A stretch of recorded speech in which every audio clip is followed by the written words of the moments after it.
competition, Joe's Grand Style.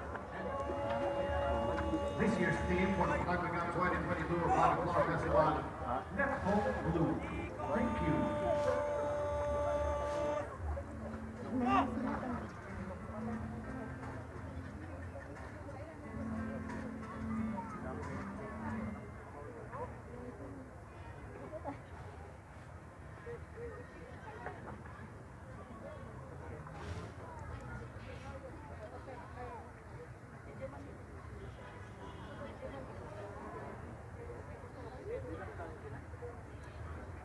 Ladies and gentlemen, good afternoon.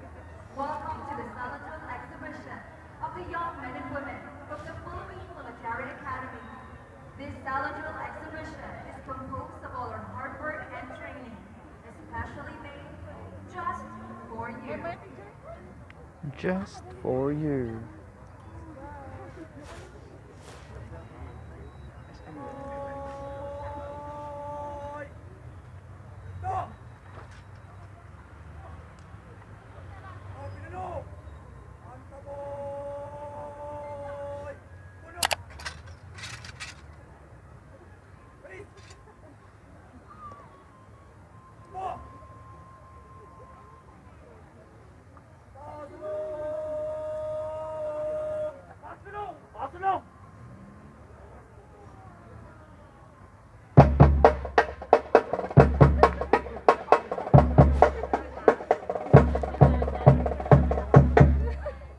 Ala ko sasayang na.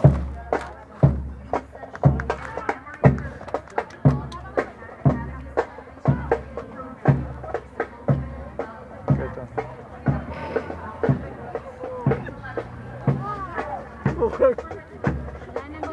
Oh, kagita lagi. Biglang pa-adjust yung mga tao. Gani, huwag ka na magpapapasok dyan. Susunod dyan. Susunod dyan mga yan.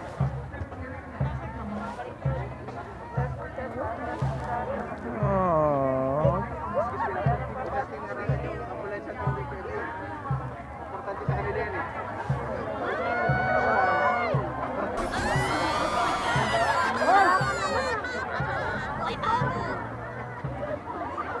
Anyari?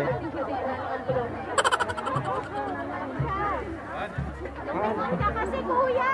Dexterity as a group of young men and women from the Philippine Military Academy performs the silent drill. You're now witnessing the final command given. From here on, the company will proceed with its performance without further commands. Hindi naman. Nakikita mo?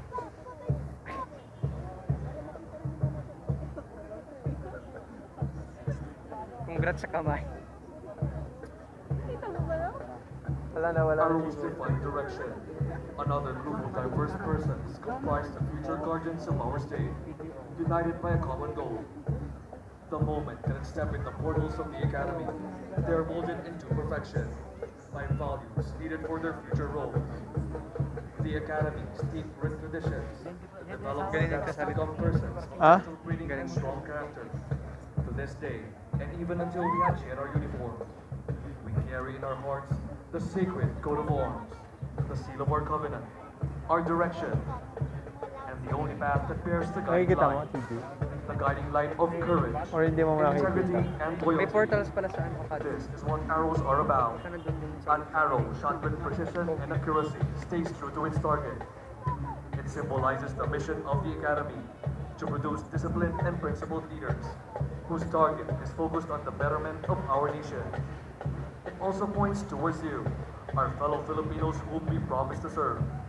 This formation is our covenant as future leaders and guardians of the nation.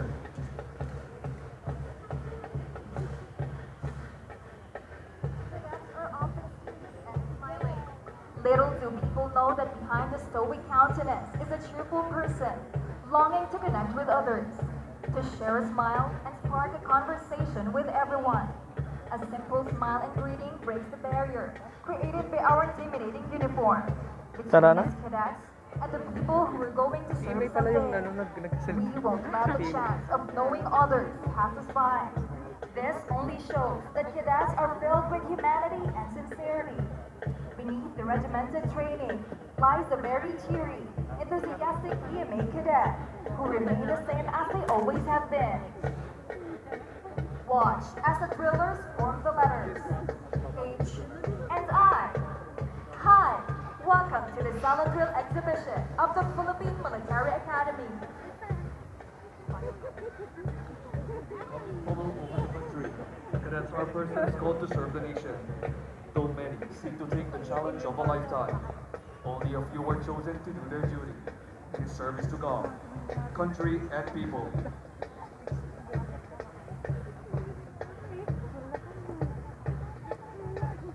The Philippine Military Academy is the breeding ground of the future leaders of our country. Its leader development program Nakikita mo? is character development, a balanced college education, military leadership, and physical development.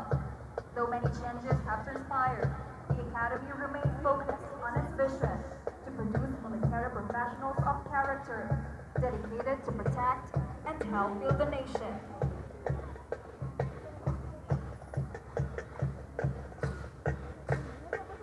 Taking shape before you are the famous letters P, M, and A military organization committed to training young men and women for service to God, country, and people. The Philippine Military Academy continuously molds leaders for the nation, embracing the values of courage, integrity, and loyalty, which the drillers acknowledge as they render a salute. Oh shit. Gag. Woo! Zombie na.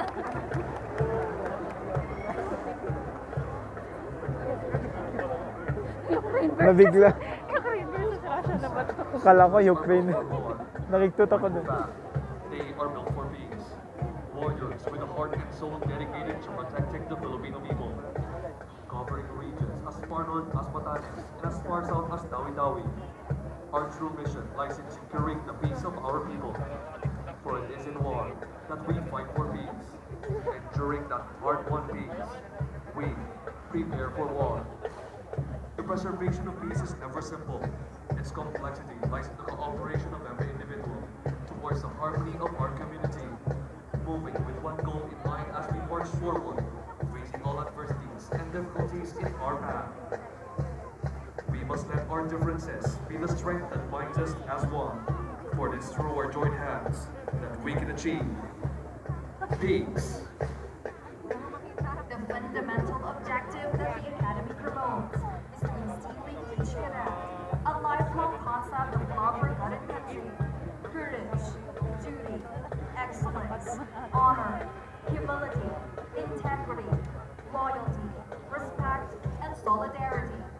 Such is the message that lies behind the circles as expressions of the cadets' passion for order, discipline, and perfection.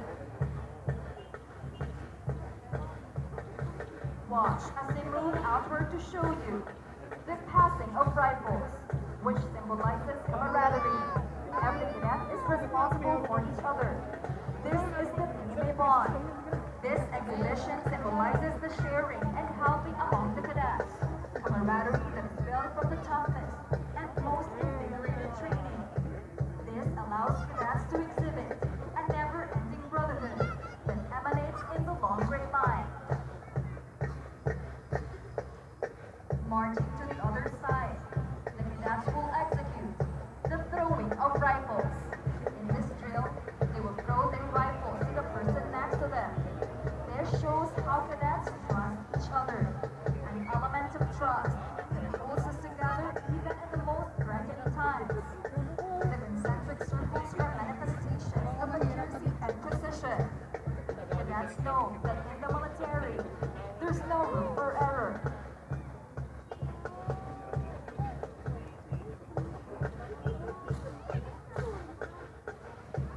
The whole is greater than the sum of its parts.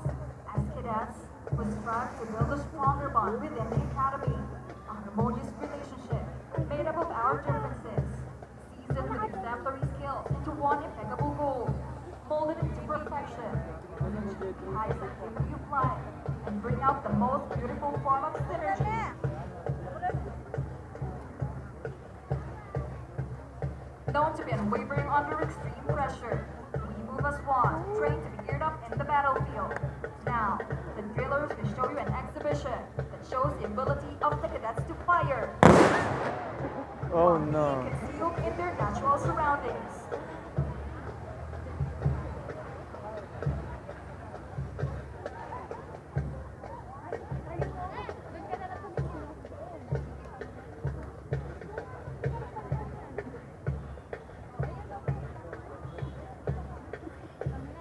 As mandated by the Constitution, the Armed Forces of the Philippines serves as the only and brilliant shield of the citizens and the state. Its function is to support the dominion of the space and veracity of our national territory. The prerequisite is what the cadets are trained for: the responsibility to dole out and stimulate the people's mind with integrity and nationalism. The drillers, as young members of the EFP, aim to win the hearts of the people as they form the letters A, F, and P. The culmination of years in a military institution where measured regulated existence is strictly followed prepares the cadets for a future tasking in the AFP. The company now salutes the Armed Forces of the Philippines. Ayaw. Honor, loyalty, valor, duty, and solidarity are the values that define us in exhibiting the specialized knowledge and skill we have as we engage ourselves to the noble calling of the profession of arms as future leaders of the Armed Forces of the Philippines. Excellence, chivalry, humility, and dignity. These values encompass a cadet's life as they journey through 4 years in the academy. 4 years may just be a flicker in one's life, but this flicker will mean a lot in his military career. Practicing and honing their skills, cadets strive to embody these very values as they move forward in achieving their dreams. Moving as one unit, cadets once again demonstrate that through coordination and cooperation, anything can be achieved.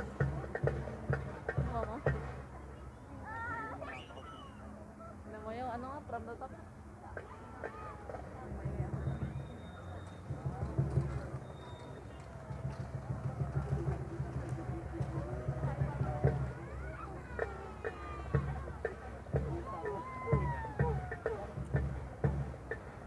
There is a soul component that silently works and provides our existence.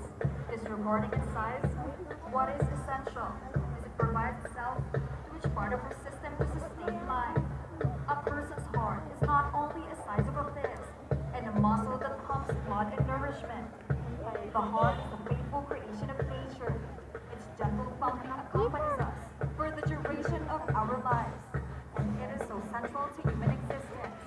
It has served as a symbol of not only life, but also of love, emotion, intelligence, and reason.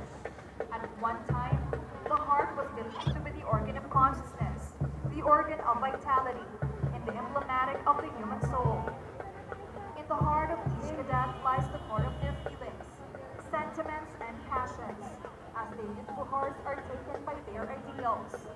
As cadets, their hearts are the true representations of courage, integrity, and loyalty.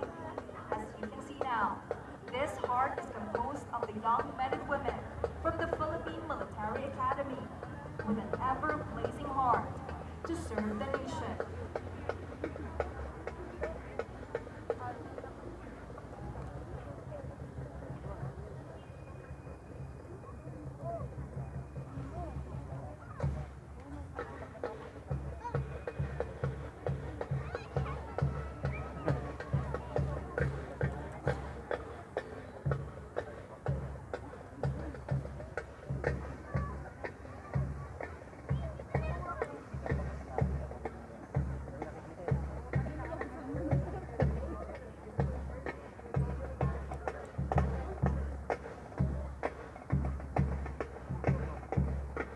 The cross is the symbol of cadet sacrifices.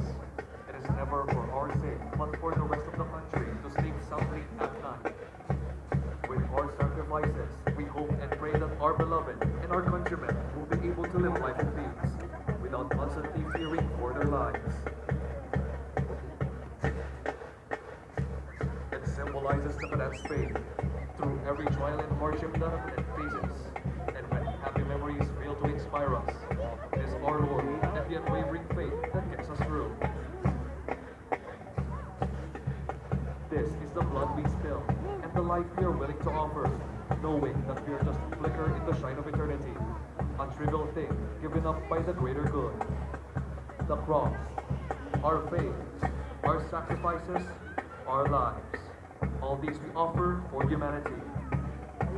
Cadets often give the impression of emotionless people, with a mechanized look of how the way cadets live in ranks and formation.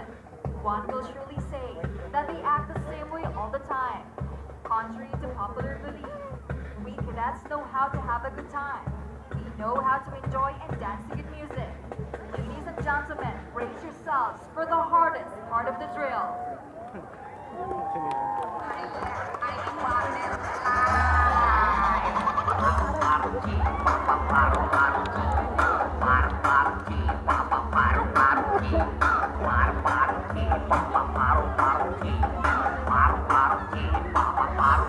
Hardest one.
And goodbye. May this performance remind you that at the end of the day, no matter how hard you Low.